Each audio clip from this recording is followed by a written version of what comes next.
Hello everybody, Fat back, and just doing a little update video from yesterday, showing over the configuration I'm using now. We're actually moving to the VK D3D wrapper because we really do not need DVK, DVXK, or whatever it is for this, since we are essentially using the Vulcan API. We don't need to translate to the Vulcan API. Realistically, I do think the phone could run this natively with neither translation layer, but this doesn't give me the option for that at this point. So I moved over to that, updated facts, and just made sure we're getting the most performance we possibly can. And with that, let's get over to the game. Okay, so for brevity's sake, I've imported a save file from my desktop later into Act 3 during a pretty big high character fight. And during this fight, I was using a lot of summons for this build, so I figured just use it, show it off full blast. We are going to be using the quality preset of FSR 2.2, but we are going to be running in native resolution. You can see the real frame rate in the top. I do have it limited to 30, that way we don't essentially go above in thermal throttle. And I was also using a little handy dandy, I joke, hand janky cooler for this, just to kind of bridge the difference between how it is when recording and not recording. With that, I do have about a minute and a half of video at the end showing if there's a difference in Diablo mode. And honestly, I found Diablo mode just makes the game too hot to run. Where I do not recommend using Diablo mode, at least on Nubia Z70, if you have a Red Magic 9 or 10 that can get rid of some of its own thermal like constructs, then definitely go for it there. But with this, you'll be able to see that we do have some graphical glitches. This is right before a spoiler point in the game, so if you're still waiting to play Baldur's Gate 3, probably don't watch all the content, but this being a bigger fight seemed like a cool one to show off. But we keep getting these floating black boxes with some textures. I don't know if that's a file error on my end where I'm missing something or what's going on there.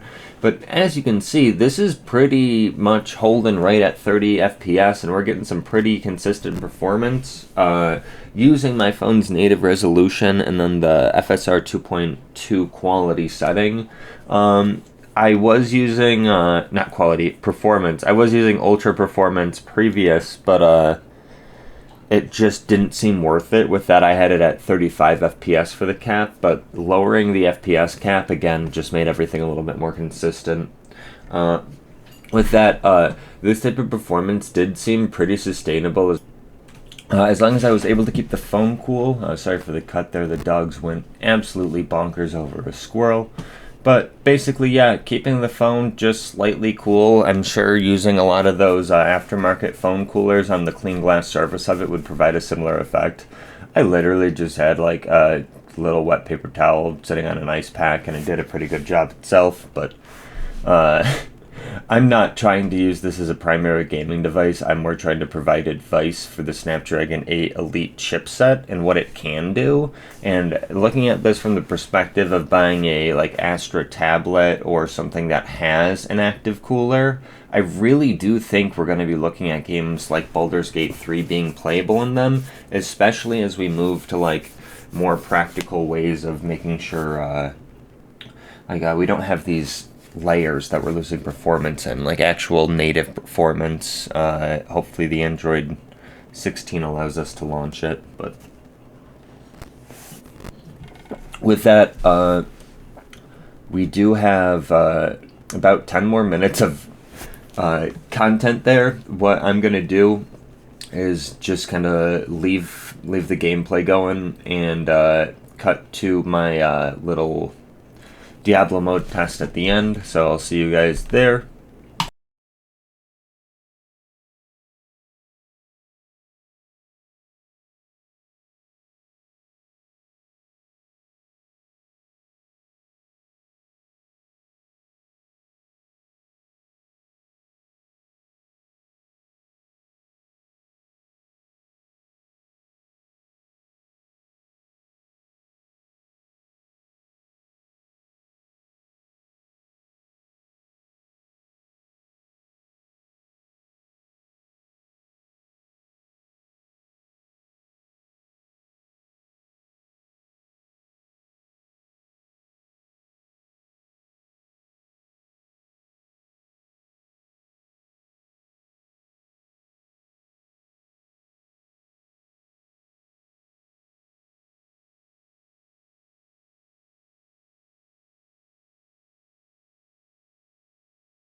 Alright, and we're back. So, just going to be showing off Diablo mode. I think at this point I've pushed it back to 35 frames just to kind of show what I was experiencing with it. Oh no, I think I turned it uncapped. But in enabling Diablo mode, the phone would thermally throttle so quickly that it essentially made it not worth using. I was getting better FPS without it, literally from 25 to 30 with it to hovering around 35 normally without it. It seems like the phone just really can't keep itself cool enough, even with like literal ice on it, for the Diablo mode to be practical. I do think that this is specific to really heavy applications like this. Additionally, I would like everybody to pay attention to the RAM usage for this, because even though I was able to get the 24GB of RAM model, I am still not utilizing over 12 gigs of RAM. I know when playing this on the ROG Ally, I keep it in a 6GB mode. That way, it is able to have approximately 10 gigabytes for, like normal use and 6 gigabytes for VRAM. If it was doing that here, I do think we'd be getting even greater performance. I do think the 4GB max memory size for the VRAM is causing some issues there. If anybody else has any questions on how I was able to get this going, leave them in the comments here or on the thread on Reddit. Thank you so much, and catch you in the next one.